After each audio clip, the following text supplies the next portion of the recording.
president of the World Bank Group, Mr. David Malpass, has once more reiterated the need for Nigeria's federal government to reconsider its policy on fuel subsidy, saying that the huge amount being expended on the policy could be channeled to other critical sectors. Malpass said this yesterday while responding to a This Day question during a media briefing at the ongoing World Bank International Monetary Fund spring meetings in Washington, D.C. The Senate last week approved the total sum of 4 trillion naira for petrol subsidy in 2022. The figure represented the amount contained in two separate requests by the President to the National Assembly for approval. The President had, in a letter to the legislature dated 10th February 2022, sought an additional 2.557 trillion naira to fund subsidy payments from July to December 2022. The World Bank had last November sounded the alarm bells to Nigeria, saying further delay in removing the fuel subsidy, which has been described as a major drain and waste on the economy, could see federal and state governments unable to pay salaries from 2022. The lead economics, Nigeria Country Office of the World Bank, Marco Antonio Hernandez, had painted a gloomy picture of Nigeria if the country decides to continue with the controversial fuel subsidy. But speaking during the media briefing, Malpass pointed out that generalized subsidy have significant negative effects on any system. One is that they are expensive because they go to everyone and that they are often used by people with upper income than the people with lower incomes, so they are not targeted. So we encouraged that when there is need for subsidy, either food or for fuel, that it should be carefully targeted at those most in need of it. And so we have encouraged Nigeria to rethink its subsidy efforts, he said. Speaking further, the World Bank boss reiterated the need for the country to do away with multiple exchange rate systems, which according to him was often complicated and it's not as effective as it would be if there was a single exchange rate.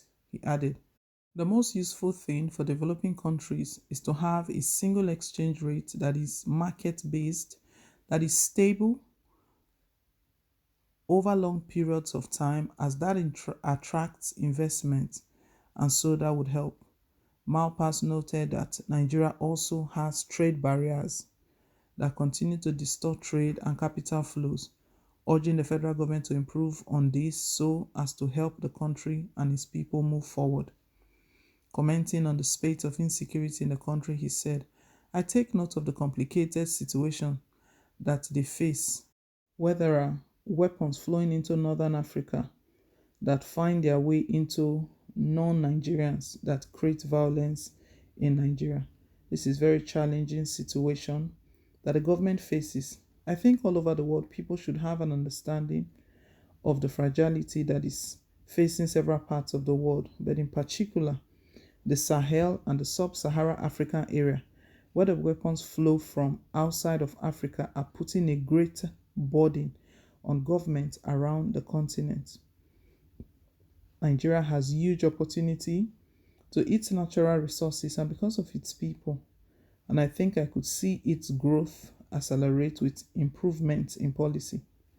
Meanwhile, the International Monetary Fund, IMF, has stressed the need to boost agricultural productivity in Africa and get farmers to produce more, even as it noted that 20 countries in the region were either in debt distress or very close to debt distress.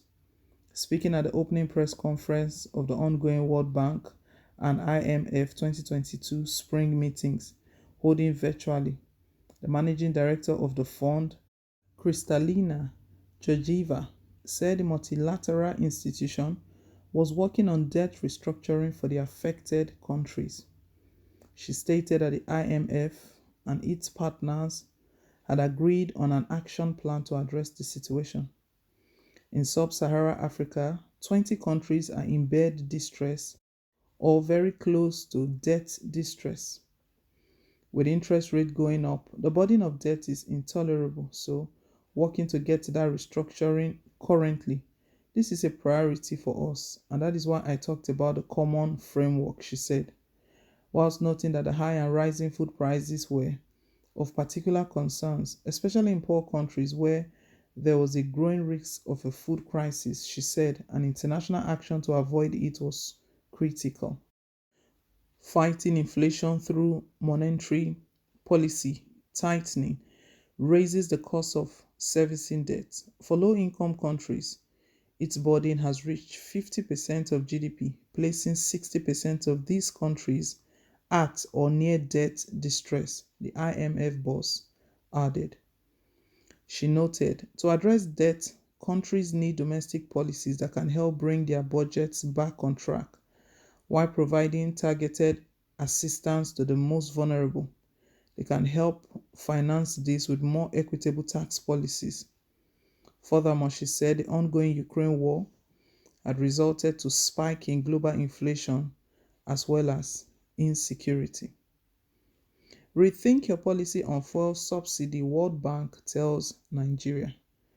World Bank has just sent a message to President Muhammadu Buhari's government that they need to have a rethink on the fuel subsidy that at the long run that is going to do the country more harm than good.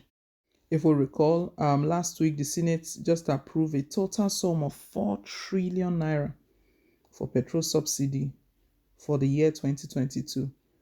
That's a lot of money, a lot. And it was last year that the World Bank, November to be precise, that they sounded the alarm bells to Nigeria saying that any more delay, any more dragging of their feet in removing the fuel subsidy, which they themselves have seen as a major drain and also highlighted as a waste on the economy, could see the federal and state government unable to pay salaries. ASU is on strike. They are not just on strike because they want to be on strike, but there are demands that they've placed before federal government that the federal government have not been able to meet. And this is one area that has just been, that World Bank is pointing out to President Muhammadu Buhari, that this area is a waste on the economy, and this area is also stopping other areas from receiving what is due them.